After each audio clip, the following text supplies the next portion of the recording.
Hey y'all, welcome back. My name's Nick, and this is my YouTube channel, uh, and this is my second video, so welcome.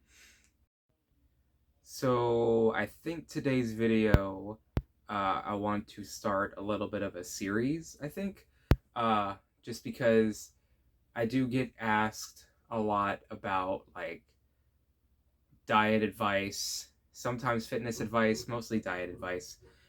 So I just want to, I guess, put all of my thoughts out there.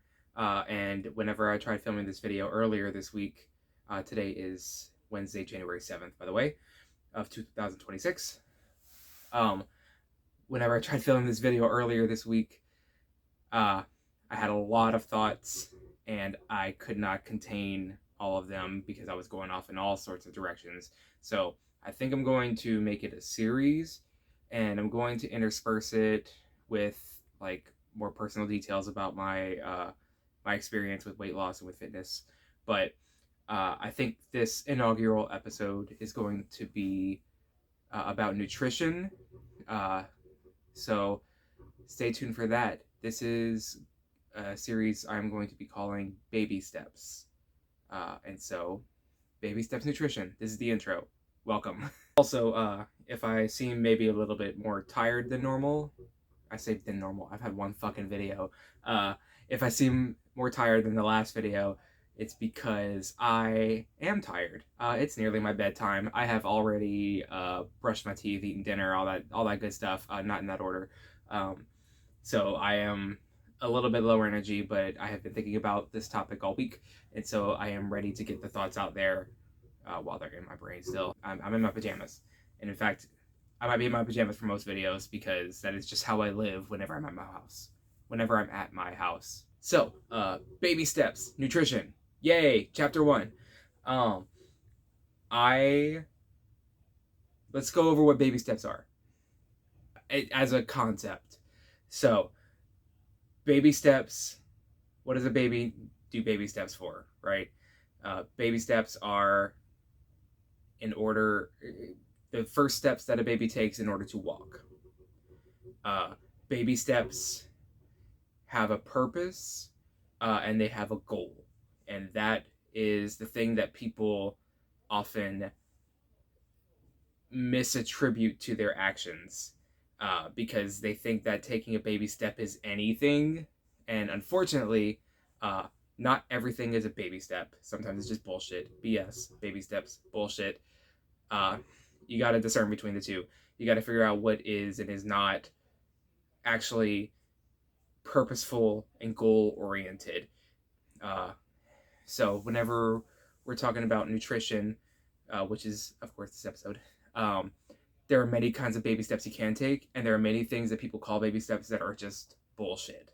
So I think I want to go point by point and try to just go over some things that I think are baby steps, some things that are small changes that you can make in order for your little baby feet to start baby walking and then be adult walking eventually. Um, I am not also a nutritionist or a dietitian. I did go to culinary school for a year and took a dietetics class. I don't remember anything from it.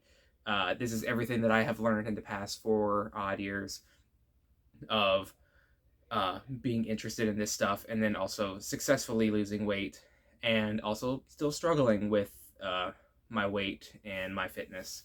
So again, this is all just my opinion, my anecdotal evidence, as well as just a uh, I don't even know, a summarization, a conglomeration of all the things that I have read online and uh, everything that I've disseminated over the years of just watching people on YouTube. Okay, so the first baby step that I would like to talk about is added sugar. Uh, if you've seen my first video, you know that when I started dieting, I gave up sugar, with the exception of sugar that's found naturally in foods. So like, so fruit, some veggies or sweet, like sweet potatoes, that kind of stuff. For the most part, I gave that stuff up. Um, and that I considered what I did to be a little bit of an extreme because I cut it out completely, right? Although I guess for me, true like completely avoiding something is easier than cutting back on something. So maybe that's also the baby step, uh, is just to like cut it out completely.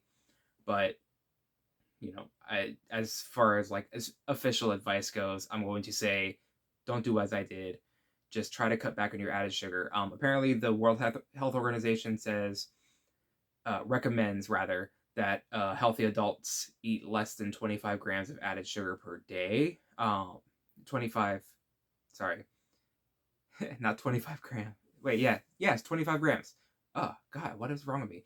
25 grams, which is about 6 tablespoons. Uh, 6 teaspoons of sugar. Um, I'm gonna edit around that. Maybe we'll see. Did this make it in? Who knows? Uh, but 25 grams. And you're gonna. That's whenever you're going to look at nutrition labels. Everyone's favorite thing to do. You'd be surprised how many things have added sugar in them. You've got freaking tomato sauces have a shit ton of sugar. Every basically every packaged food that you can think of probably has added sugar in there because sugar tastes good, and if you make it taste good, then people will buy it more. And so companies have incentive to add sugar because their bottom line needs to up, unfortunately. So I think as far as like a baby step goes, like literally like when you're going shopping, maybe even just like buy your normal stuff, and then when you get home, look at the sugar, right? Turn around your total sugar. Don't worry about total sugar. Look at just added sugar. uh, and I can guarantee you that on a lot of things that you're used to buying, the added sugar number of grams is very close to the total sugar number of grams, because without that added sugar, the product would not be as good as it is. The reason you want to focus on sugar as a baby step, I think, is because ultimately this whole series is about trying to make a healthier you.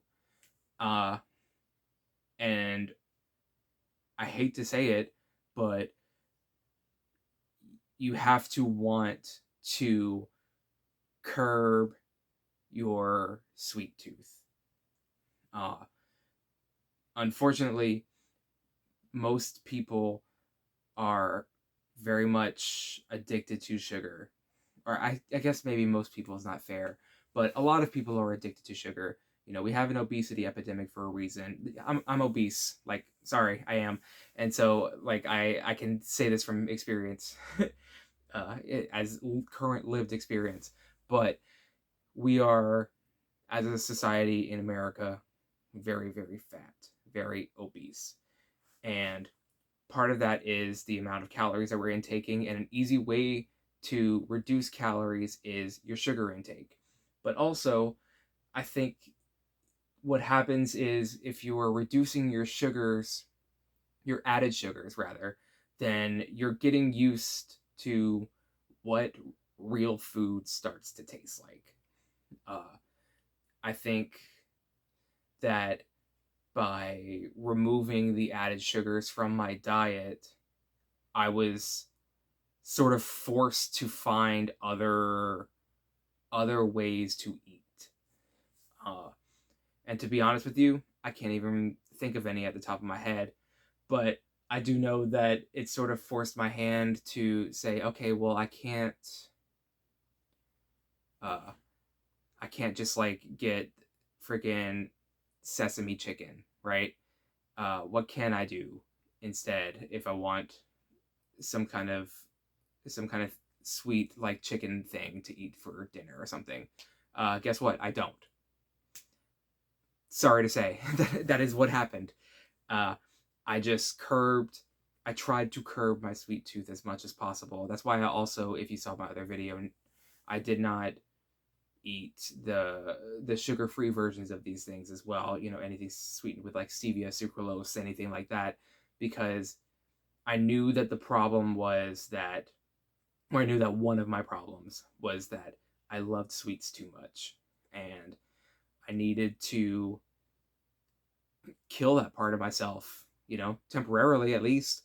And so I did. I killed that part of myself. I told myself not to do it. And I was in such dire straits that I felt like I had to go into that extreme.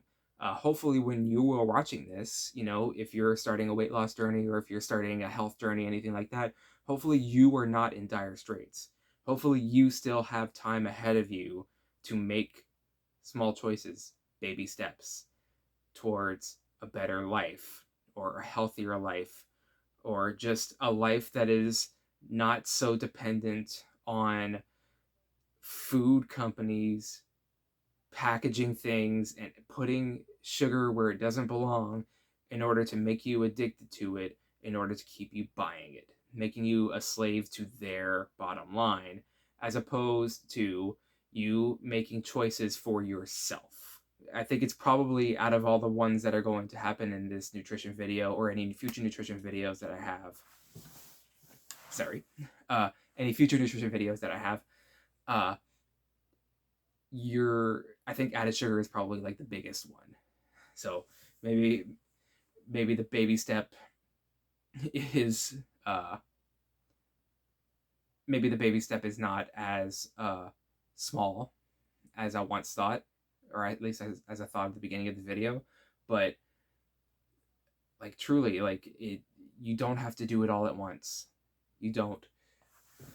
You don't have to completely give up all your sweets. You can have them every once in a while. I'm an all or nothing bitch. I can't. I have to all or nothing it. So I like I said, I did not eat those sweets. But again, hopefully you still have time that you can tackle it a little bit more moderately than I was able to. All right, second baby step. Our second baby step is going to be about the big macronutrient. The big macronutrient that's on everybody's lips. Protein. Why is it on everybody's lips? So similar to added sugar, protein is now in like fucking everything. There is protein popcorn, there are protein chips, there are protein bars, protein powder, of course. But you can get protein cold foam at Starbucks. You can get protein water in a can. This is a full like nonsense world in that you can take something that is objectively healthy for you, which is protein, just the freaking amino acid itself, protein. That's all I'm talking about at the moment, protein. You could take that and then you can just completely distort a lot of what's good about it by then just like marketing it in a way that makes people want to over consume it, want to overbuy it, want to get addicted to it. Because truthfully, protein, I think everyone loves a good steak, or I say, meat eaters. A lot of meat eaters love a good steak. They love some like juicy rotisserie chicken. Like people love like a flaky salmon, right? But the thing is, like I think people don't want to cook their own food. That's a big part of it, I think. And people just want the convenience, and they also just want huge variety. And I can understand the people who want a huge variety. I am not that person. I eat the same thing every day. But I can understand like variety being something that people crave, that they do not want to eat the same meal twice in a week. Unfortunately, my advice for you, person starting out your journey, is like maybe suck it up a little bit. Again, don't be like me. I'm extreme. I eat the same shit every day. But maybe try to dial that in. Try to dial that back. That need for variety. That need for every meal to be completely different than the one that you had the day before. Because I think that, again, you're now, focusing on the protein again. You can get caught up in, oh, well, I have all of these options to get my protein in. And it's like, truly, you don't. Um, I have seen videos on this, and I'm not sure the validity of them, but I do think that your belief in something uh, can hold more value to you individually than maybe is like actually scientifically correct, which is a weird thing for an atheist to say, right? But I think that I think that your body digesting food that comes from nature for the most part, animal proteins, whether that's like yogurt or eggs or meat, uh, even your vegan proteins, your beans, your rice, your tofu, that kind of stuff. I think that stuff is, maybe tofu is an ultra processed food. I'm not sure, but maybe maybe I think that like that stuff takes more energy for your body to process, uh, because essentially what happens with all these protein products is like they're all like ultra processed foods, right? They're all completely broken down into a lot of like base nutrients or base particles and like amalgamated together into a protein bar, you know, a thing that like is soft and chewy and sweet and decadent, and you eat it in 4 bites and it is digested in like 6 seconds, and it doesn't fill you up, and it takes no effort to chew it. So why would it take your stomach any effort to digest it? Why would it take your intestines almost any effort to break it down and to absorb anything from it? I think that having food that is strung together over time by nature, for the most part, again, this is for the most part, like my diet is not 100% whole foods, uh, but I do think that getting your important macronutrients from whole foods is probably more beneficial than getting it from snacks. Because essentially, what is, let's talk about what baby steps are again, right? Baby steps. Uh, it is intention or intent, purpose. Purpose is what I said. It is a purpose and then a goal. The purpose of eating more protein is to preserve muscle mass, is to maybe build muscle mass, is to keep your body functioning in the way it's supposed to. Um, healthy skin, hair, nails, healthy cells, that kind of stuff. Like protein is good for all of that stuff. And so having a protein goal leads to that, right? But your protein intake, like I think even like the smallest average woman, who is going to have uh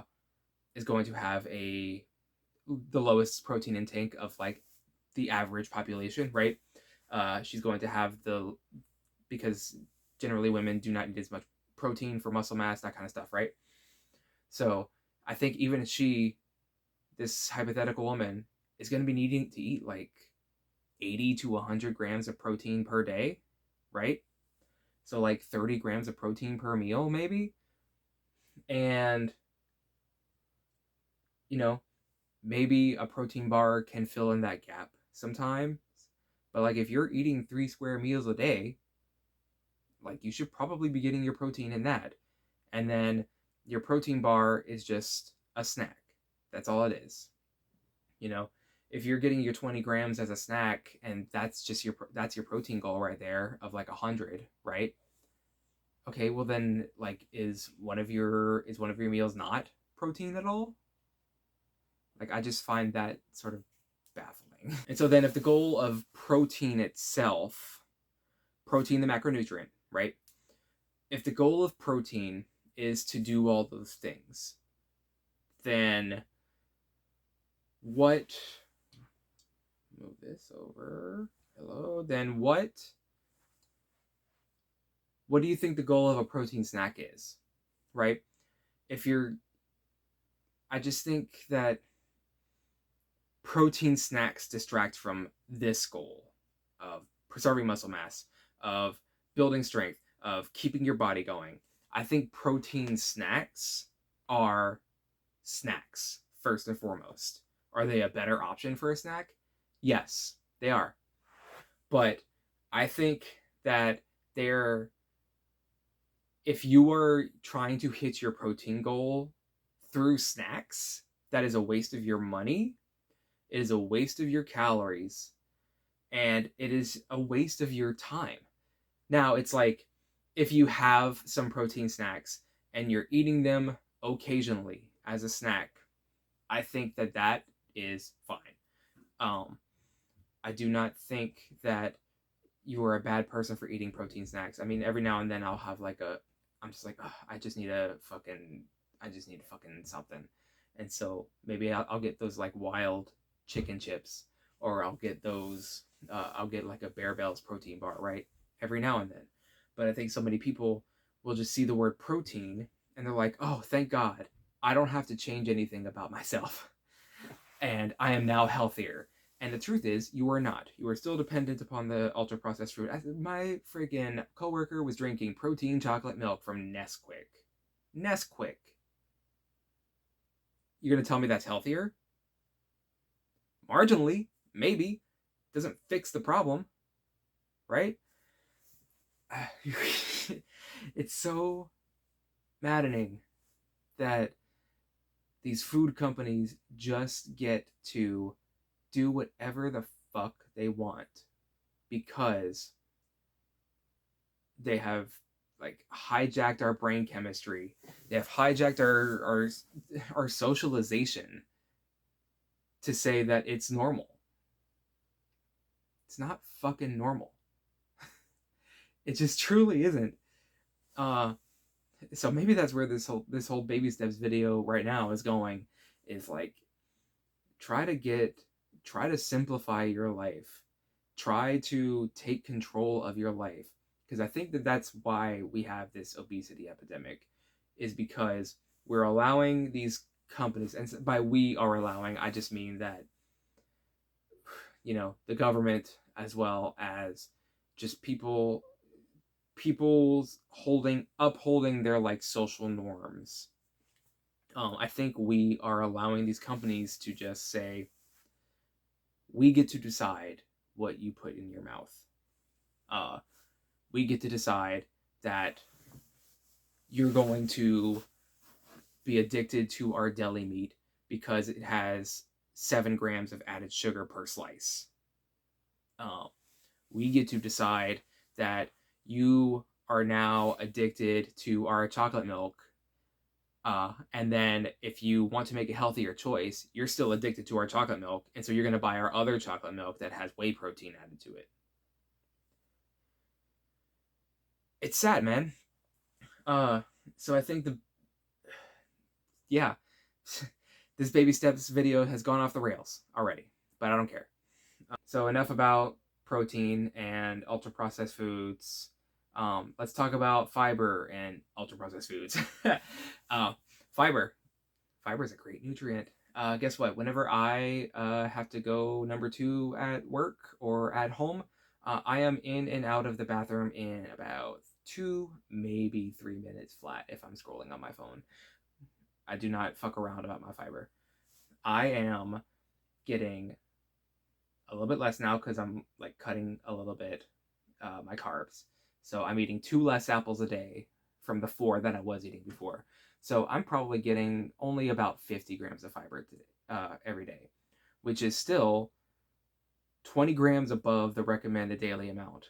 So the thing about fiber is, yes, fiber keeps you regular.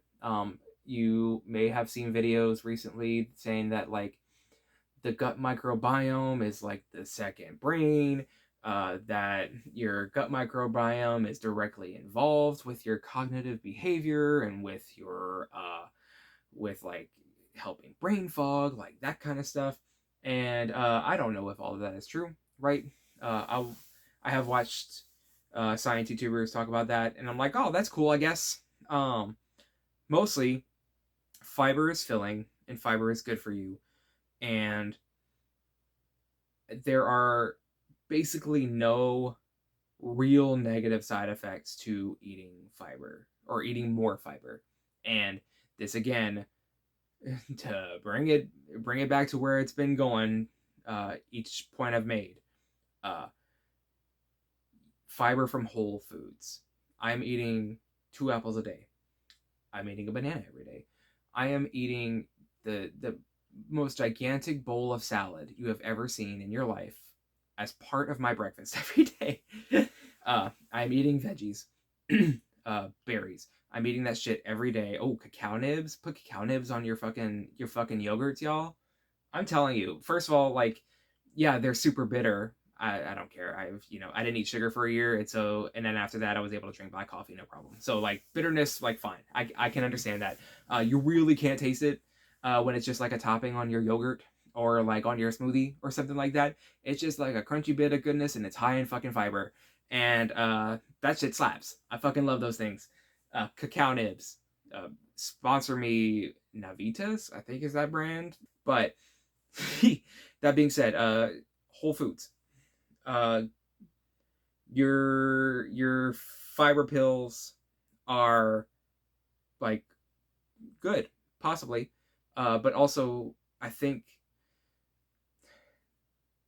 the whole point of these baby steps, I think the goal needs to be your longevity.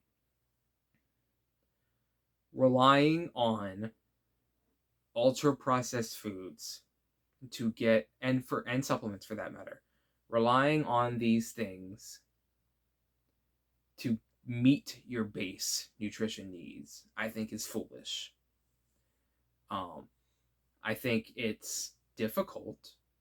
Don't get me wrong. People, like I said, I am class 1 obese technically. Hell, I'm at fucking like 233 or something like that right now. You know, it fluctuates on the daily, which is why I'm eating 2 less apples per day. But like I am class 1 obese. I'm technically fat, right? And people will still try to give you a hard time about eating healthy. It's like, oh, it's not that serious. And it's like, yes, it is. I'm only 32, and 4 years ago I couldn't fucking walk. It is that serious. You know? Like I have seen so many people like my age or close, maybe a little bit above my age, when I still lived in the South, that just struggle. And it doesn't have to be that way. And I think the important thing about these baby steps, the goal is your longevity. The goal is to actually take care of yourself, to actually put effort into your life in that way. Is that easier said than done? Yeah, it sure fucking is. Your brain only has so much, and especially if you have like a high stress job or if you have kids, you have XYZ thing taking up your time. Like I understand. That's why these are like baby steps, right? You just have to put the intention of incorporating them into your life. I don't think fiber, adding like dietary fiber through fruits and veggies and berries, I don't think that is going to save your life immediately, right? It will just improve your life in the long run. Yeah, So when it comes to these baby steps, the thing you need to take home is that you only need to do one for right now. But a baby does not just take one step. A baby takes multiple steps. And then they are walking. Most babies, they end up walking, and then they're able to get themselves around, and then they become adults. Right? So, here you in your health infancy, take a baby step. Track your total added sugars. Track your protein intake. Try to aim for 100 grams per day. And if you have to supplement it with snacks every now and then, that's fine. If you don't hit it every day, that's fine. But put in the effort every day. Try to get 30 grams of fiber in per day. I'll tell you what, food has a lot less fiber than you think. For me to get 50 grams of fiber, that is a lot of food. And that's just the fiber part. No protein in almost anything that has fiber, right? Try to make a goal from one of these few that I've laid out in this rambly fucking video, because that's how I do. Try to make a goal and try your darndest every day to hit that goal. And then when you can hit that goal without even thinking about it anymore, then you add another baby step. You've taken your first step, your right foot's on the ground, your left foot's in the air. You need another baby step. You gotta start walking. You don't have to start walking immediately, but you should start walking eventually. Okay? So, I think that's all I've got for this one. I'm sure we'll have other nutrition baby steps for the future. I will also be talking about, fitness and working out and cardio and all that other good stuff as far as baby steps go. Thank you all for watching. Like, comment, subscribe, share. Hey, friends who I've sent this to, please share. That'd be nice. Anyways, love y'all. Bye.